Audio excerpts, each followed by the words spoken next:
En la clase de hoy vamos a ver una herramienta fundamental para la detección de fallas, que es el multímetro, que está aquí a mi derecha. El multímetro, como les dije, es una herramienta que nos permite medir todas las variables de un circuito. La resistencia, la corriente que circula o la tensión que está aplicada a un conductor. ¿Sí? Hay multímetros que tienen más opciones, ¿sí? Que además de medir resistencia podemos medir otros componentes como capacitores, inductores, transistores y demás, ¿sí? Como también que tienen para medir frecuencias y otras variables. Pero el que ustedes tienen, y así como este, es una unidad básica que tiene para medir lo indispensable, que es, como les dije, la resistencia, la tensión y la corriente de un circuito. Entonces, vamos a ver un poco y entender qué es cada cosa. Si nosotros queremos medir tensión, ¿sí? El multímetro tiene una perilla que según donde lo ubiquemos va a ser qué es lo que vamos a medir. Y en este caso, si queremos medir tensión, como bien simboliza la B corta de este lado, tendríamos que poner la perilla en alguna de estas posiciones. Tenemos la línea que tiene al costado, ¿sí? Significa que es tensión continua. Si continuamos al siguiente segmento, es tensión, pero esta vez en vez de tener una línea, tiene un dibujo senoidal, que eso es que es tensión de alterna. Si continuamos, ¿sí? Llegamos a esta parte donde tenemos corriente, ¿sí? Simbolizado por la letra A de ampere, y de vuelta la línea que simboliza continua. Después tenemos para medir continuidad y medir diodos, ¿sí? Y después tenemos para medir resistencia, que está acá arriba, simbolizado por el símbolo de ohm, y va desde los 200 hasta los 200 mega ohm.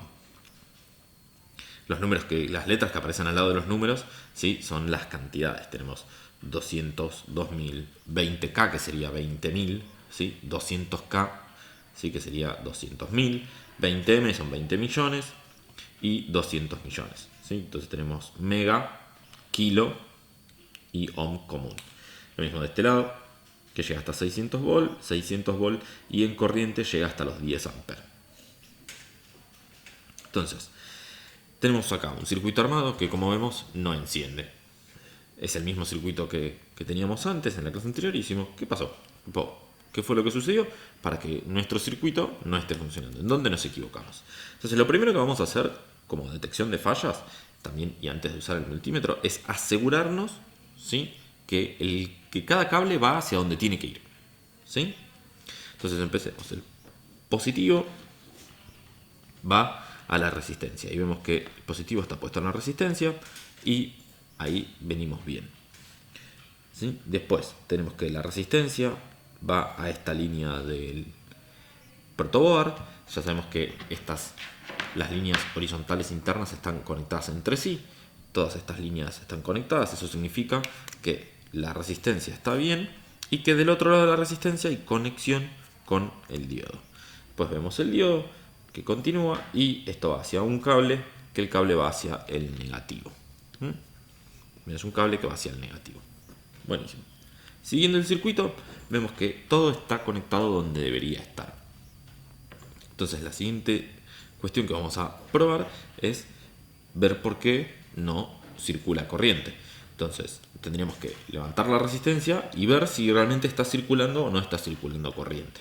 Por ahí puede ser que el LED, los LED cuando se queman, ¿sí? Se pueden poner en cortocircuito y ser como un cable. Entonces no va a prender, pero para el circuito va a seguir estando cerrado. Entonces va a seguir circulando corriente. Entonces primero vamos a medir a ver si hay circulación de corriente en el circuito para ver qué es lo que está sucediendo.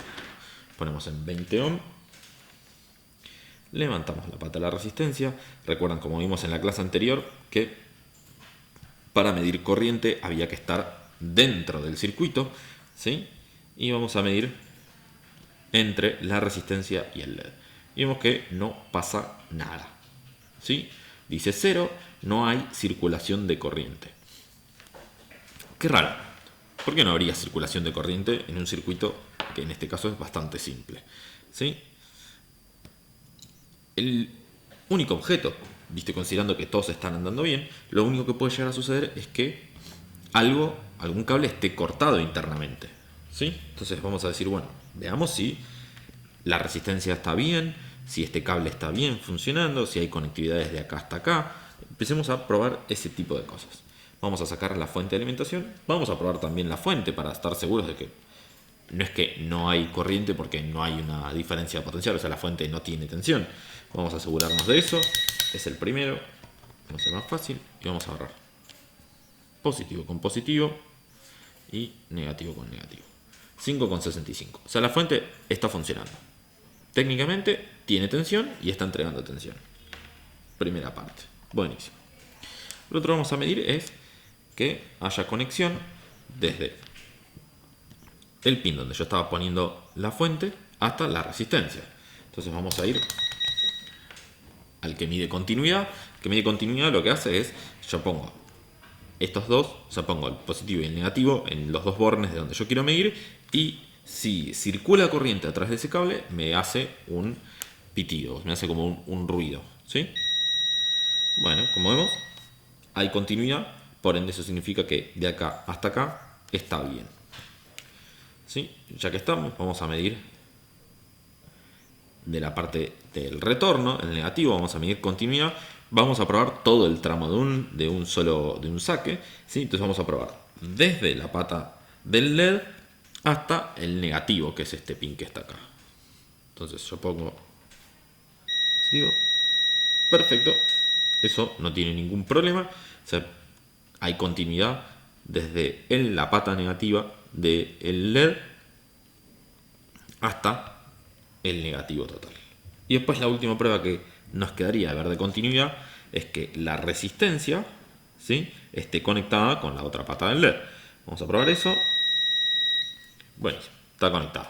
Entonces por ahora, ¿qué es lo que está funcionando? Todo este circuito está bien, este circuito está bien y todo este retorno está bien. No tenemos falla, la fuente está funcionando, no hay ninguna falla. Entonces, ¿qué nos faltaría probar? Nos queda probar que esté bien la resistencia y la última opción es el LED.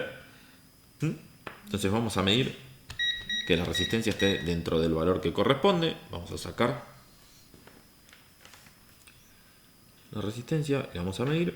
Esta es una resistencia de 220, mide 215, está dentro de los valores que corresponde. Vamos a volver a poner la resistencia.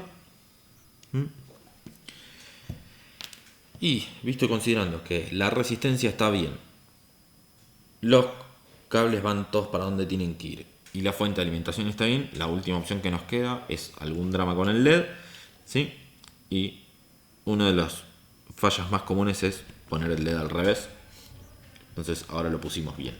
¿Qué significa poner el LED al revés? Eso significa que la corriente que tiene que circular de positivo hacia negativo, cuando el LED está puesto al revés con polarización, lo que se llama polarización inversa, no permite conducir corriente. Entonces no pasa corriente. Esto vendría por el positivo, viene por acá, y como llega acá y está la pata donde está la traba, no puede avanzar. Entonces no hay circulación de corriente. Ahora que lo pusimos de vuelta en su forma original, funciona el circuito y lo tenemos andando.